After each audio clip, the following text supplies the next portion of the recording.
वामन अवतार भगवान विष्णु के 10 अवतारों दशावतार में से 5वां अवतार है।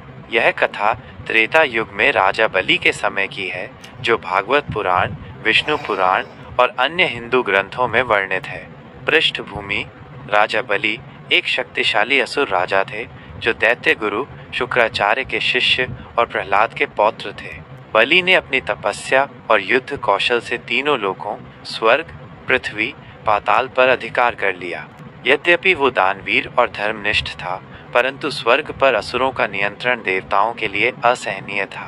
देवराज इंद्र ने अपनी स्थिति खो दी और देवताओं ने भगवान विष्णु से सहायता मांगी। वामन अवतार का जन्म: देवताओं की प्रार्थना सुनकर भगवान विष्णु ने माता अदिति और ऋषि कश्यप के पुत्र के रूप में वामन अवतार लिया। वे एक छोटे कद के ब्राह्मण बालक के रूप में प्रकट हुए, जिनके हाथ में कमंडल, छाता और यज्ञोपवीत था। उनका रूप सौम्य और तेजस्वी था।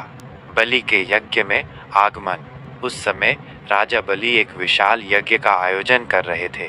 वामन भगवान उस यज्ञ में पहुंचे और बलि ने उनका स्वागत किया।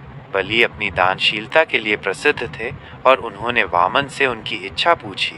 वामन ने विनम्रता पूर्वक कहा, मुझे केवल 3 पग भूमि चाहिए, जो मैं अपने पैरों से नाप सकूं। शुक्राचार्य की चेतावनी: बलि के गुरु शुक्राचार्य ने वामन के इस साधारण से अनुरोध में छल की आशंका जताई। उन्होंने बलि को चेताया कि ये साधारण ब्राह्मण नहीं, बल्कि स्वयं विष्णु हैं, जो उनके राज्य को छीनने आए हैं। लेकिन बलि ने अपने वचन को सर्वोपरि माना और दान देने का संकल्प लिया। वामन का विशाल रूप: जैसे ही बलि ने 3 पग भूमि दान करने का वचन दिया, वामन ने अपना विराट रूप धारण कर लिया। उनके शरीर का आकार अनंत तक फैल गया। पहला पग: वामन ने अपने पहले पग में पूरी पृथ्वी को नाप लिया। दूसरा पग: दूसरे पग में उन्होंने स्वर्गलोक और अंतरिक्ष को नाप लिया। तीसरा पग: अब तीसरे पग के लिए कोई स्थान शेष नहीं था। बलि ने अपनी प्रतिज्ञा निभाने के लिए अपना सिर आगे कर दिया और कहा, हे भगवान, मेरा सिर आपके चरणों में है। वामन ने अपना तीसरा पग बलि के सिर पर रखा और उन्हें पाताल लोक भेज दिया। बलि की भक्ति और वचनबद्धता से प्रसन्न होकर भगवान विष्णु ने उन्हें पाताल का शासक बनाया और वरदान दिया कि वो भविष्य में इंद्र के पद को प्राप्त करेंगे। साथ ही विष्णु उनके द्वारपाल बनकर सदा उनकी रक्षा करेंगे। कथा का महत्व: वामन अवतार की कथा धर्म, भक्ति और वचन की महत्ता को दर्शाती है।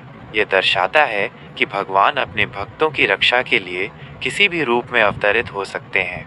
बलि का आत्मसमर्पण और विष्णु की कृपा इस कथा को विशेष बनाती है।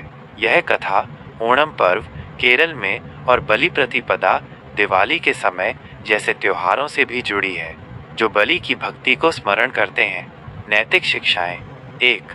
वचन की पवित्रता: बलि ने अपने वचन को पूरा करने के लिए अपना सर्वस्व दान कर दिया।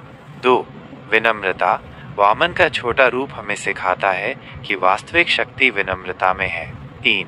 भक्ति और समर्पण: बलि की भक्ति ने उन्हें भगवान का आशीर्वाद दिलाया। ये कथा हिंदू धर्म में भक्ति, दान और धर्म के महत्व को रेखांकित करती है। कैसी लगी आपको ये कहानी सुनकर? क्या आप इसके किसी विशेष भाग के बारे में और जानना चाहेंगे?